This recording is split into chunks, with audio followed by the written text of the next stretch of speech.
Então, hoje vai ser eu, Paulo Antônio, que não sou o monitor de vocês, que vou estar dando a aula. Que hoje eu vou dar aula sobre instrumentos de renda variável e a questão de alguns produtos de previdência complementar.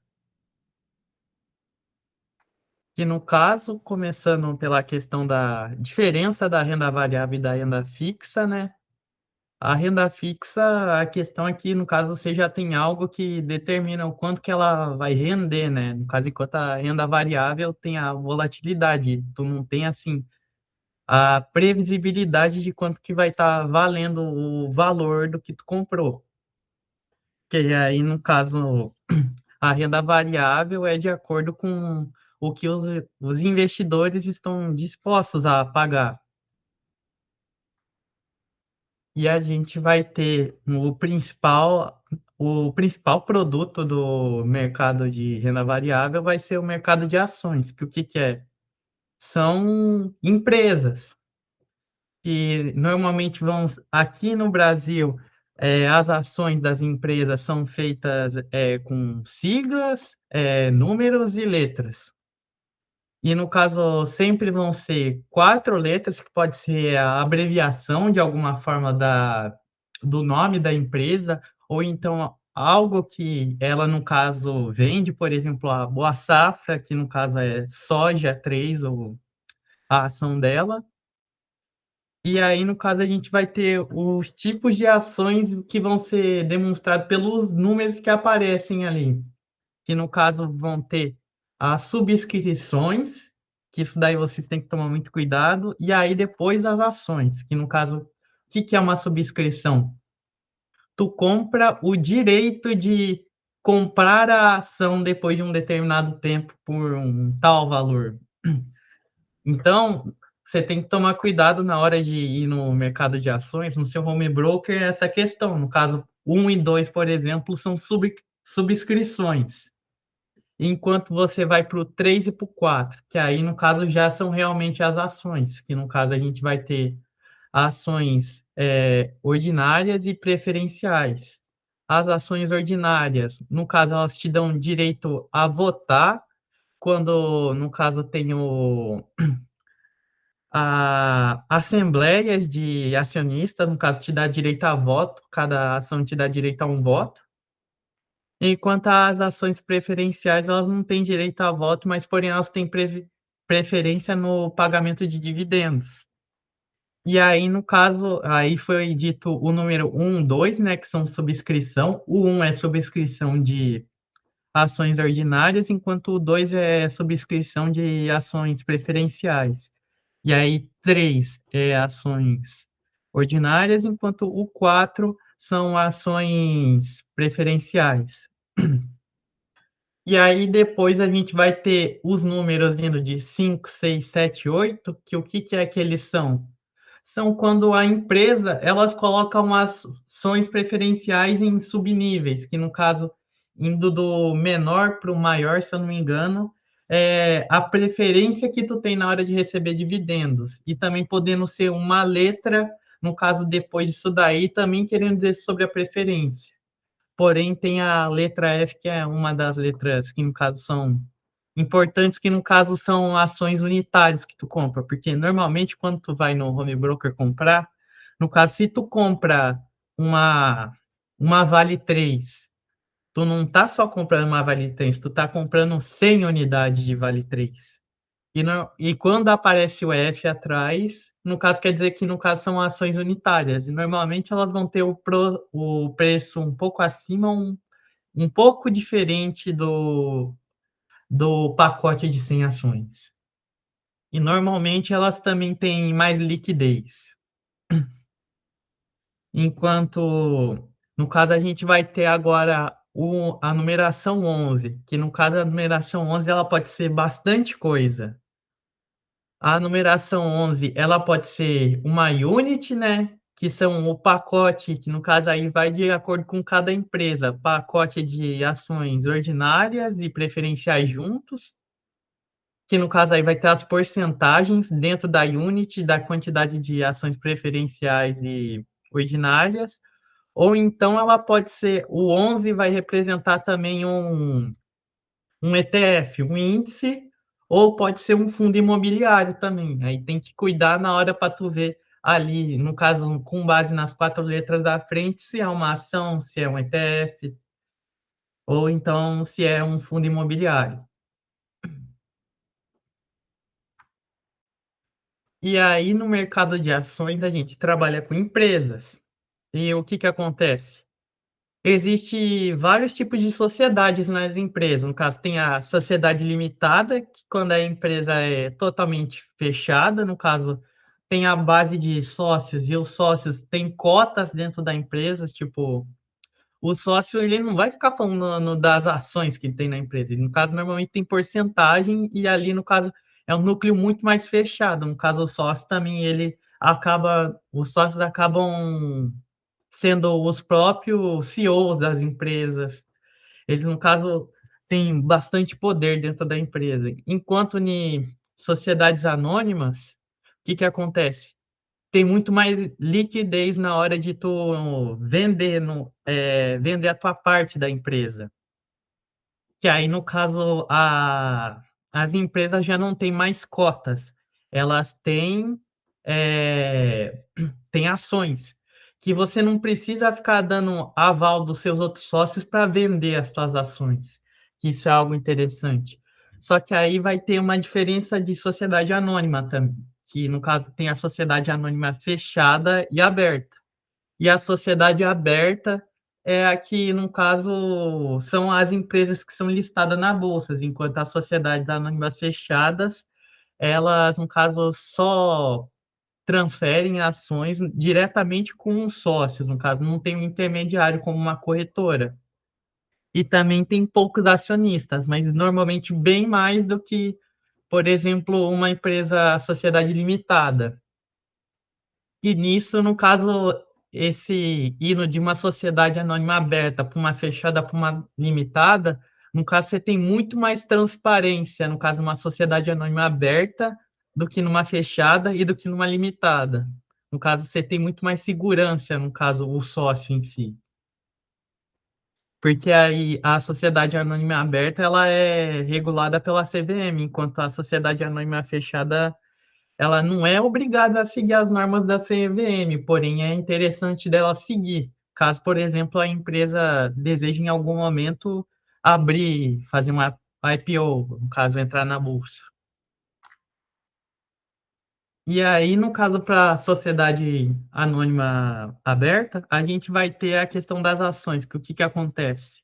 A gente pode ter instrumentos que as empresas utilizam para conseguir ter mais liquidez no, nas ações ou menos. Por exemplo, uma das formas de ter mais liquidez das ações é o split, que no caso tu vai aumentar a quantidade de ações e tu aumenta a quantidade de ações e isso vai afetar no preço, né? Que o preço vai cair das ações. Por exemplo, se tu dobra a quantidade de ações no mercado sem, no caso, colocar uma nova parte da empresa dentro do mercado, tu vai cair pela metade o preço das ações. Aí o que que acontece? Isso dá muito mais liquidez para as ações das empresas. Por exemplo, bastante small cap. Se vê que está com baixa liquidez na bolsa, normalmente eles podem pensar em fazer um split das ações.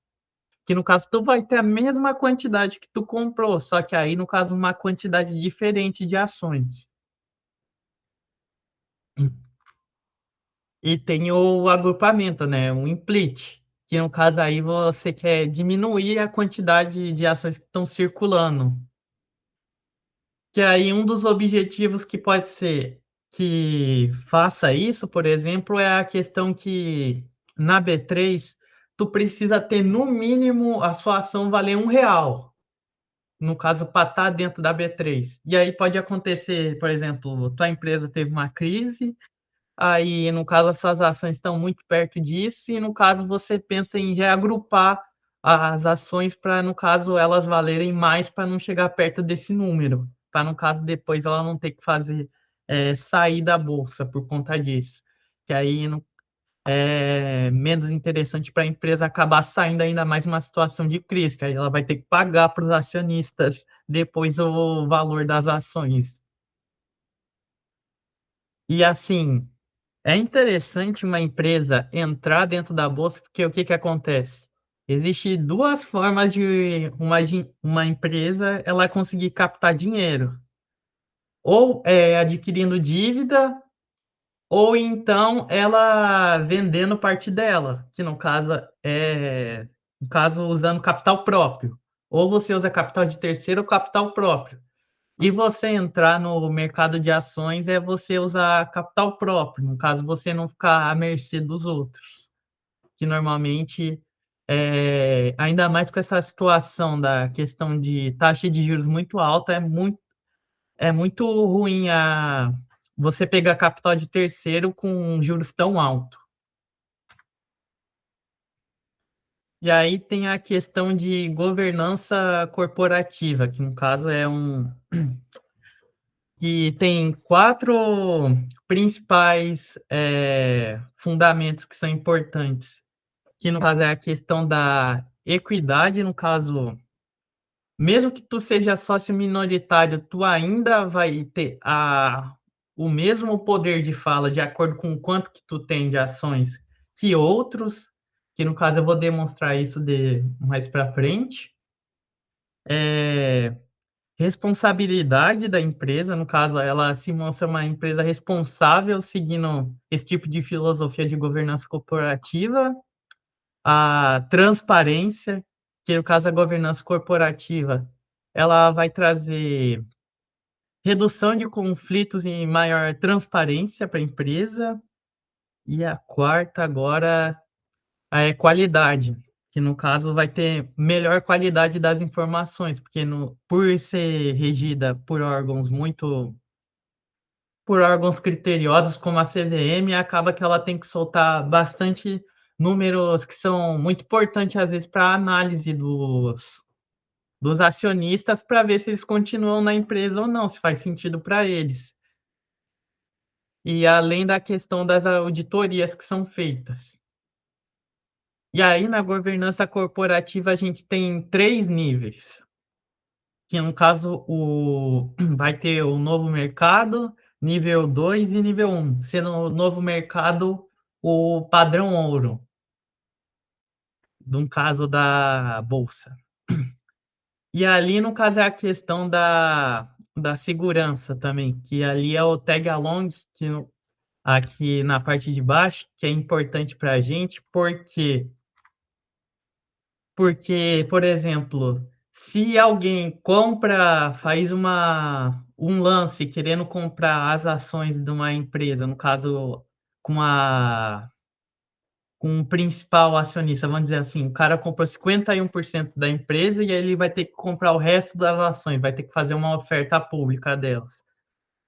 Te garante que aquele 51% que ele comprou naquela hora, ele vai ter que pagar a mesma quantidade para ti, também acionista minoritário, na hora que for pagar toda a empresa. No caso, se alguém faz uma oferta para comprar a empresa, ele vai ter que te pagar o mesmo tanto que ele ofereceu para o principal da empresa. E no caso, o tag along de 100% vai ser dado pelo nível de novo mercado e nível 2, que o novo mercado vai ter só ações ordinárias, no caso, ações com o 3 atrás, enquanto o nível 1 e o nível 2 vão ter ações preferenciais e ordinárias, no caso com 3 e 4. Então, assim, você pode ver também se a tua empresa, por exemplo, se ela só tem o 3, quer dizer que ela é uma empresa de tipo de governança de novo mercado, que é uma governança muito mais robusta, que no caso tem auditoria interna, enquanto os outros níveis, no caso, isso é facultativo. Tanto que os números de uma empresa de novo mercado são muito mais sólidos do que uma empresa nível 2 e nível 1. E dá mais segurança também para o investidor, que além do lucro, tu vê o tipo de governança corporativa que ela tem, também é tão importante quanto o quanto de lucro essa empresa te dá, por conta da solidez dos números que ela te passa. Que aí, o que que acontece? Tem a assembleia de acionistas, aí tem o conselho de administração e mais embaixo vai ter a direção da empresa. Que aí, no caso, essa hierarquia vai te dar uma segurança, no caso que o conselho de administração, ele por ele vai te dar uma segurança em questão, assim, se eles estão seguindo uma estratégia que vai fazer essa empresa ser saudável por bastante tempo, enquanto a diretoria da empresa, ela, no caso, vai repassar as estratégias delas para o conselho de administração e o conselho de administração passa para a assembleia de acionistas para votar, por exemplo.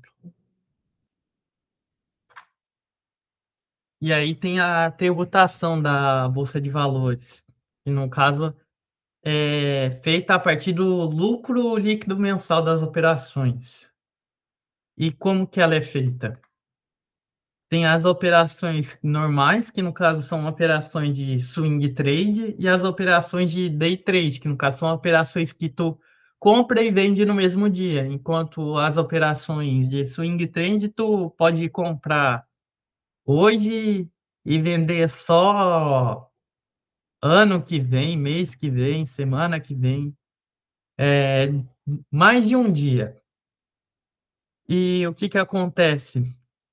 As operações normais já tem um imposto retido na fonte. E por que que existe esse imposto? Esse imposto, no caso, é para marcar que, no caso, houve uma operação ali. Aí, na hora de tributar pelos teus ganhos, eles vão conseguir saber que, no caso, tu teve uma operação ali, tu teve ganho, por exemplo. Aí, tu pode repassar, por exemplo, seu imposto de renda para a Receita Federal, eles vão saber que tu não colocou tudo dentro do teu imposto de renda por conta dessa questão de estar ali retido na fonte uma operação e tu não mostrou ela no teu imposto de renda. Enquanto o day trade, o imposto é pago já na hora ali, com 20%. E tem duas observações bastante importantes, que é assim, as operações normais, tu tem no mês, se você não ultrapassar o total vendido de 20.000, tu tem isenção. Porém, só em operações normais, no caso, não é válido para operações de day trade. Toda operação de day trade, tu vai ter que declarar lá o teu DARF, uma por uma, normalmente. Além do imposto já retido ali na fonte da operação. Aí a gente tem aqui os exemplos. Tipo, a pessoa pegou de capital, ele comprou 10.000 ações, né? E conseguiu vender a 18, teve um lucro de 8.000. Aí ele é isento de IR, no caso, porque ele fez uma operação normal ali nessa situação. Enquanto aqui no exemplo 2, teve ele fez operações no dia 1, 5, 15 e 22. No caso, colocando um capital de 10.000. Aí ele vendeu 5.000, 7.000 e 9.000. Aí, no caso, quando tu vai ver ali, ele vendeu 21.000, ele não é mais isento.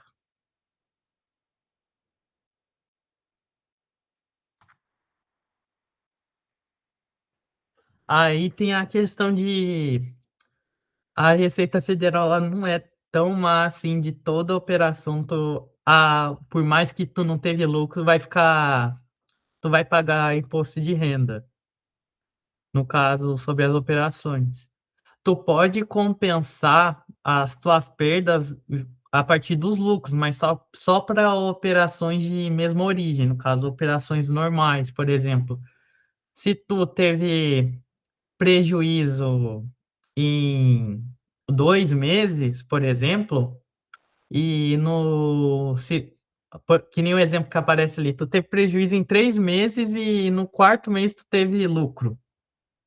Aí tu consegue ver ali que tu teve só 3.000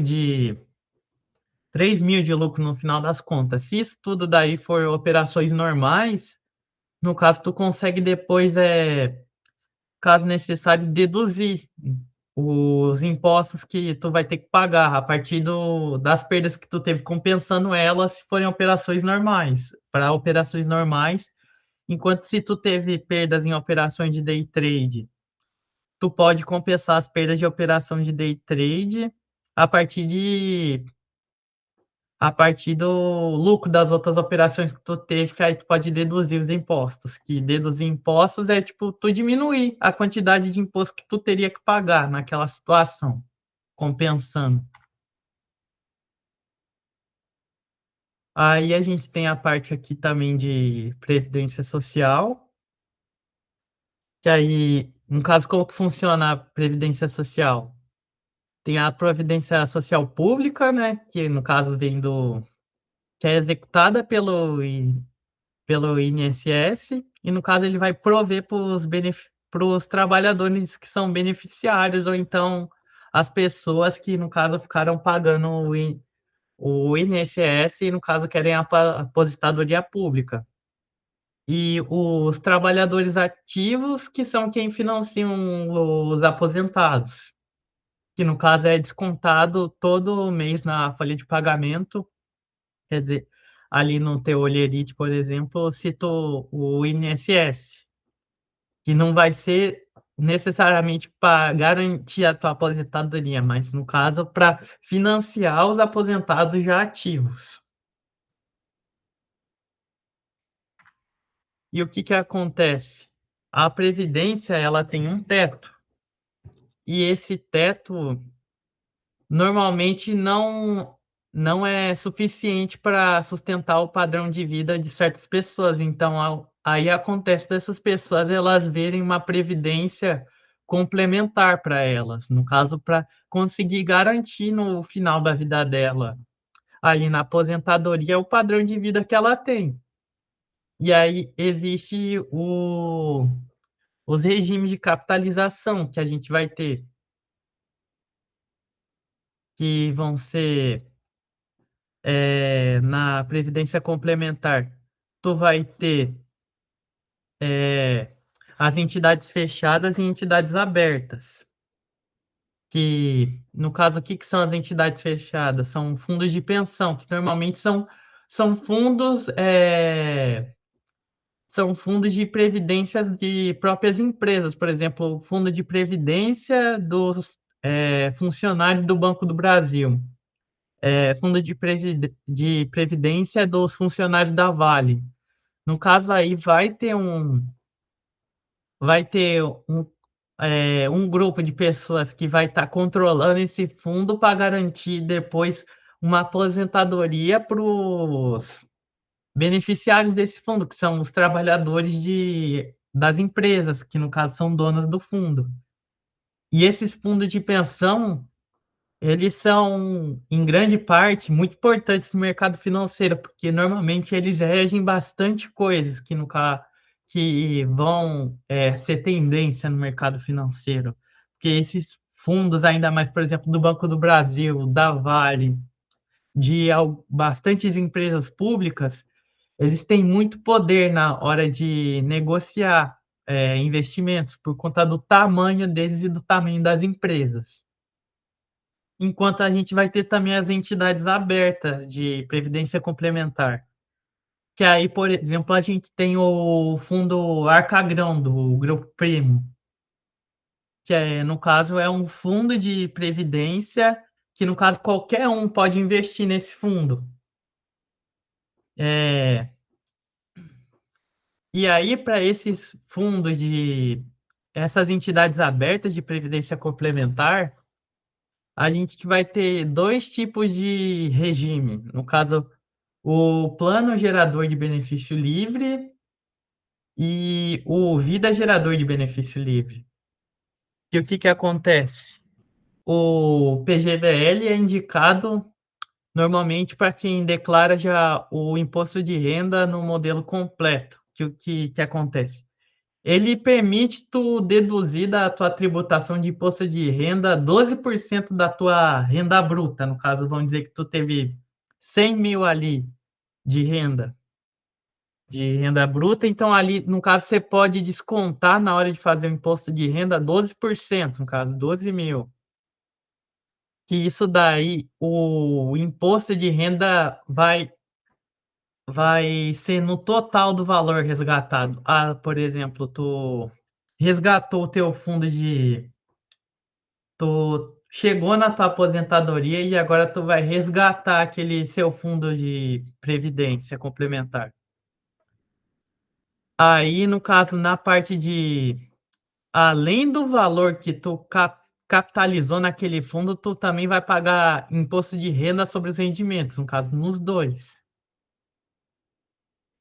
E esse tipo de regime normalmente é mais vantajoso para quem contribui para o INSS. E a gente vai ter o VGBL, que no caso é indicado para quem no caso é autônomo, ou então paga no modelo simplificado de imposto de renda, que aí não vai permitir essas deduções a diminuir o quanto de renda vai ser tributada e os impostos vão incidir apenas sobre os rendimentos.